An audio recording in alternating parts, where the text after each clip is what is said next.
We are returning once again to the First Global Revolution, Chapter 7, and this will be part 8. You may have to go back to the older videos. I'm going to post the previous two so that you can follow the thread, but you would have to go back to my links or to the videos that were captured directly onto Facebook in order to follow the thread of the story. Sorry it was such a long time to getting back to this. It just so happened, that I went on vacation, and then I had some illness, and then I get caught up in my own reading for myself. So sometimes it's hard to do these little projects that I put upon myself. Anyway, picking up where I had left off from the last video. Now, I had some other videos that I posted, but I deleted them. At that time I was having some health issues, and it was a little bit too apparent in the video, so I deleted them. Anyway, we cannot ignore that in many countries, especially in Africa south of the Sahara, too low a priority has been given to agricultural improvement. This is due partly to inflated hopes of what might be expected from industrialization, and partly due to the fact that industries arise mainly in or near cities. In unstable political situations, danger to the authorities is generated mainly in the urban environment.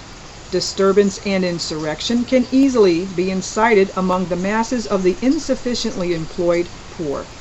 Rural opposition, on the other hand, is widely dispersed over the countryside and thus difficult to organize. The temptation, therefore, is to invest in development projects that promise employment and stability in the urban areas. The consequence of insufficient agricultural investment has been a main obstacle in the race between food production and population growth.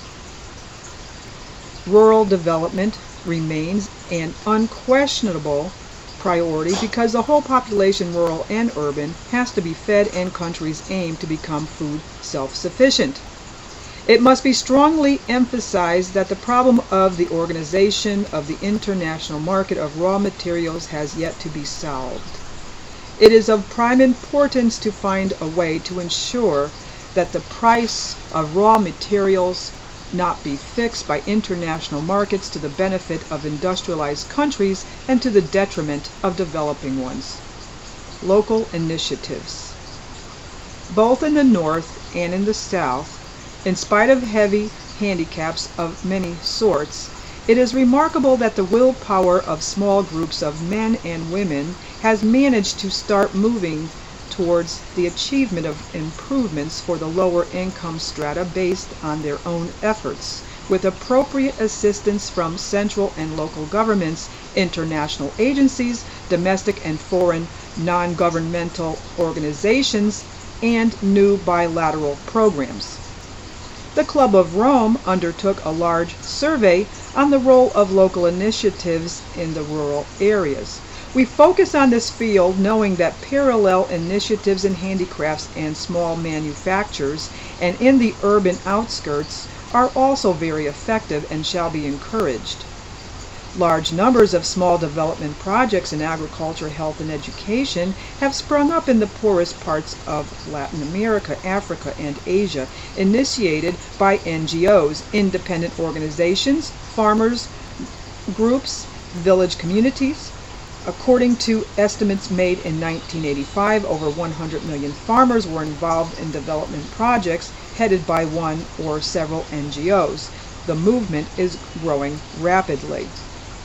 Today, NGOs in the South exist by the thousands in India, the Philippines, and South America, and by the hundreds in Africa, Indonesia, and Thailand. And although their histories are different, they are joined in a common effort, with few resources and some backing from NGOs in the North, to meet demands that are the same everywhere, and above all, the basic needs of food, clean water, and hygiene. They are also enabling village dwellers to realize that their problems are what their problems are and engage in a situation where they can take responsibility for their own development. This means getting organized and trained, and getting everyone involved, including women, outcasts, and the disabled. It means making progress by digging wells or building tanks to collect rainwater for irrigation, improving the quality of seed and livestock, planting trees, building latrines, educating children, and saving. Local savings, mostly due to women, are a fundamental investment for the future that should be particularly developed. Throughout all of this, in fact, we can never overestimate the essential, irreplaceable part women are playing in development all over the world. NGO and volunteer agency actions have made a decisive and vital contribution, especially in the poorer regions of the world. There is no doubt that these actions will spread, for word about the villages that have come back to life gets around very quickly, reaching even the most distant villages in the desert, jungle, or mountain.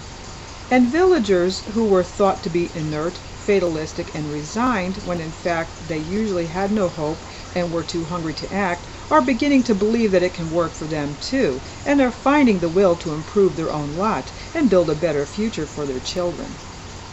Priority must therefore be given in many places to small-scale projects properly integrated into a global strategy. To avoid the financial waste and unwanted consequences of the large-scale projects we previously mentioned, to make the best of the lessons derived from their experience, it seems necessary to reverse the process that has been engaged in so far and start out by favoring small-scale projects needing far lesser investments and resulting in progress that is beneficial to the majority of people. At a time when financial resources are becoming even scarcer, the current situation demands that NGOs in the North, and even more so, the international agencies and financial institutions review the policies they have applied so far. Concretely, part of the investments planned for large-scale projects should be transferred to finance small-scale projects. The advantage of the latter is that they train the local men and women and set up the structures, village communities, farmers associations to launch a development based on the people's own needs and options, implemented with their active involvement and under their responsibility. The replicability of the projects from village to village is starting to have a multiplying effect on the progress of development of groups of villages, then of regions. Stop it here.